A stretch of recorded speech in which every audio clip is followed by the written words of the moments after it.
अस्सलाम वालेकुम नाजरीन, आज 25 जून 2021 है और नाजरीन आज की इस वीडियो में एक अहम ख़बर के कई पहलुओं का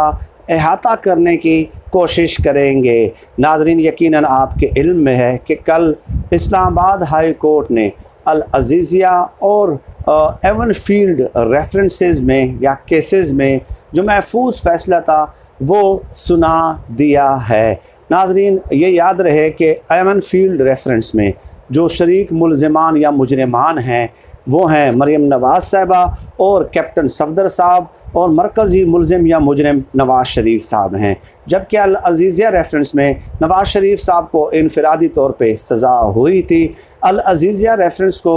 जो है वो अलग कर दिया गया है एवन फील्ड रेफरेंसेस से, क्योंकि एवन फील्ड रेफरेंसेस में मरियम नवाज़ और नवाज़ शरीफ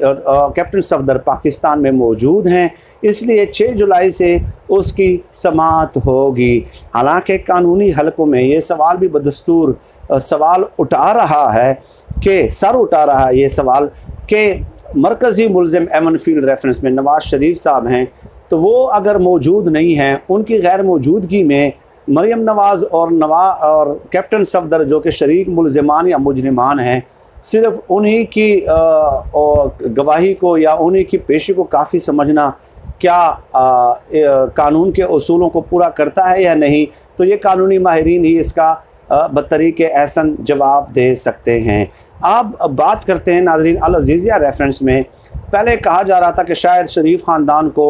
एक ऐसा फ़ैसला आ जाए कि शरीफ ख़ानदान को सुप्रीम कोर्ट जाना पड़ जाए, लेकिन सुप्रीम कोर्ट अब जाने की उन्हें ज़रूरत नहीं है, क्योंकि नवाज़ शरीफ साहब को अपील का हक़ दिया गया है, बशर्त ये कि नवाज़ शरीफ साहब बजिस्म ख़ुद यहाँ पे तशरीफ़ लाएंगे पाकिस्तान में और अदालतों को फेस करेंगे, यानी कि सरेंडर करेंगे। तो उसके बाद नवाज़ शरीफ साहब जो हैं अल अज़ीज़िया रेफरेंस में अपनी सज़ा मुअत्तली के ख़िलाफ़ जो है एक बार फिर इस्लामाबाद हाई कोर्ट से रुजू कर सकते हैं। ये एक फ़ैसला दिया गया है। अब नाजरीन ये एक ऐसी शर्त है कि ये बात तो आप भी जानते हैं, मैं भी जानता हूँ कि नून लीग की पूरी तारीख़ है कि वो जेलों से घबराते हैं, जेलों से डरते हैं और कैद व बंद की सोबतें वो बर्दाश्त नहीं कर सकते। और नवाज़ शरीफ साहब किन हालात में कैसे हीले बहाने करके यहाँ से बैरून मुल्क गए थे, वो तमाम मनाजिर भी आपकी आँखों के सामने अभी भी गर्दिश कर रहे होंगे। तो जो बहाने बना के वो गए जेल से निकलने के लिए, तो क्या आपको लगता है कि नवाज़ शरीफ साहब वापस आ जाएंगे? हाँ, उस वक्त तक वो वापस कभी भी नहीं आएंगे जब तक उन्हें कोई गारंटी नहीं दी जाती कि आपको एक बार फिर इक़्तिदार दिया जाएगा। इक़्तिदार उस वक्त ये वापस आ सकते हैं। उसके अलावा आप ये उम्मीद भी ना रखें कि नवाज़ शरीफ साहब जो हैं इस कदर आसानी के साथ वापस आ सकते हैं। ये तो एक पहलू हो गया। दूसरी तरफ नाजरीन गुज़श्ता 2 हफ़्तों से एक आग लगाई हुई थी सोशल मीडिया पे, यूट्यूब चैनल पे। डॉक्टर दानिश साहब ने 48 मिनट का एक वीडियो की उन्होंने, और उसमें उन्होंने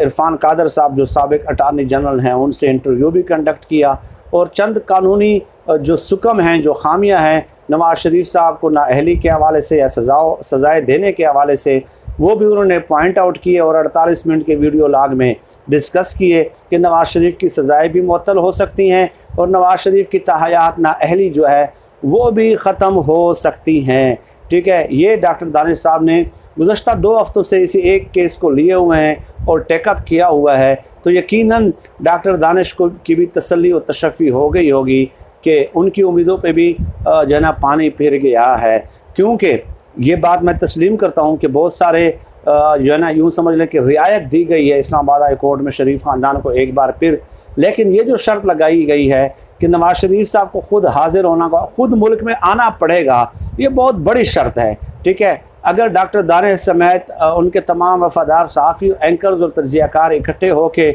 नवाज़ शरीफ साहब से रिक्वेस्ट कर भी दें, तब भी वो ये शर्त मानने के लिए तैयार नहीं है कि मैं मुल्क वापस जाऊं, क्योंकि देखें नवाज़ शरीफ साहब की सज़ाएँ तो मुअत्तल ना इस केस में हुई है ना किसी और केस में हुई हैं। तो जैसे ही वो मुल्क में वापस आते हैं तो डेफ़िनेटली कानूनी तौर पे, आइनी तौर पे हुकूमत भी पाबंद है, रियासत पाबंद है कि उन्हें गिरफ़्तार किया जाएगा, और गिरफ़्तारी के खौफ से डेफ़िनेटली उनकी पूरी तारीख़ है कि वो कभी भी नहीं आएंगे। तो डॉक्टर दानिश साहब से इज़हार हमदर्दी है,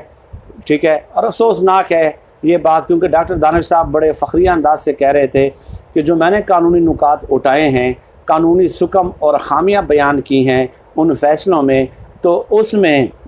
जो है ना शरीफ ख़ानदान ने, मरीम नवाज़ साहिबा ने टेकअप कर लिया है मेरे पॉइंट्स को, मेरे नुकात को, और शरीफ ख़ानदान ने बाकायदा अपने सीनियर वकला से मुशावरत शुरू कर दी है कि डॉक्टर दानिश ने तो कमाल कर दिया है भाई, हमारी तो सारी सज़ाएँ मुअत्तल होने वाली हैं और नवाज़ शरीफ की नाअहली ख़त्म होने वाली है, ठीक है, तो डॉक्टर दानिश ने तो भाई कमाल कर दिया है। तो इसलिए अब शरीफ ख़ानदान उन नुकात को जहन में रखते हुए जो है ना वो केसेस फॉलो करना शुरू कर देंगे। तो क्या अच्छा नहीं होगा इससे कि डॉक्टर दानिश को ही वकील हायर कर लिया जाए, क्योंकि आज तक तो किसी वकील की ज़बान पे या उनके जहन में इस तरह के नुकात सामने नहीं आए। इवन कि जो इन लोगों ने पनामा केस में 5-5 करोड़ रुपए फ़ीसें दी हैं बड़े बड़े वकला को, 5-5 करोड़ रुपए तक फ़ीसें दी गई हैं, तो उनके जहन में अगर ये पॉइंट और नुकात नहीं आए और डॉक्टर दानिश के जहन में आ गए हैं और डॉक्टर दानिश के बकौल के शरीफ ख़ानदान ने मीटिंग भी बुला ली है और मेरे नुकात को डिस्कस करना भी शुरू कर दिया है, तो अच्छा ही होता कि डॉक्टर दानिश की खिदमात हासिल कर ली जाए। उम्मीद है कि वो जो है ना अपनी खिदमात देने से कतई तौर पर कतराएँगे नहीं। अब नाज़रीन, ये तो दो पहलू हो गए कि नवाज़ शरीफ साहब की वापसी के साथ मशरूत कर दिया है सज़ा मुअत्तली की दरख्वास्त की समाअत जो है, और दूसरा डॉक्टर दानिश साहब की उम्मीदों पे पानी फिर जाना। लेकिन उसके बावजूद भी कई कानूनी माहिरीन कहते हैं कि इस्लामाबाद हाई कोर्ट के फ़ैसले में बदस्तूर नवाज़ शरीफ साहब को काफ़ी रिलीफ दिया गया है, उन्हें अपील का हक़ दिया गया है, और ये भी साथ हक़ दिया गया है कि जब भी वो वापस आएँ, जब भी without setting any time limit, वो अपनी सज़ा मुअत्तली के ख़िलाफ़ इसी इस्लामाबाद हाई कोर्ट से रजू कर सकते हैं। तो जो भी फ़ैसला करें वो आपका राइट है, अदालतों का राइट है, लेकिन आम गरीब आवाम को क्या आम कैदियों का कोई इस तरह पुरसाने हाल बनने के लिए तैयार है? 10,000 कैदी ऐसे हैं जो संगीन नौइयत के अमराज में मुब्तला हैं और सालों से उनके केसेस पेंडिंग पड़े हुए हैं। कोई 5,000 रुपये ज़मानती मुचलके नहीं दे सकता, कोई 10,000 रुपये के ज़मानती मुचलके नहीं दे सकता, कोई ज़्यादा महंगे वकील अफोर्ड नहीं कर सकता, तो उन बेचारों का कोई पुरसाने हाल नहीं है। काश ये रियायत उन लोगों के लिए भी होती, तो तब शायद हमें इस बात पे एतराज़ न होता कि इन बड़े लोगों को सिर्फ़ ये रियायत क्यों दी जाती हैं। तब हमारी भी ज़बानें बंद हो जाती, हमारे ज़बानों पे भी ताले लग जाते, लेकिन अफसोस ऐसा नहीं है। नाज़रीन, सर दस्त आज की इस वीडियो में इतना ही। इस किस्म के मौज़ूआत पे आपसे वक्तन फ़वक्तन नशिस्त का एहतमाम होता रहेगा। आप सब लोग अपना बहुत बहुत ख्याल रखिएगा और मुझे अपनी दुआओं में ख़ुसूसी तौर पे याद रखिएगा। अल्लाह हम सब का हामी व नासिर हो। पाकिस्तान ज़िंदाबाद। अल्लाह हाफ़िज़।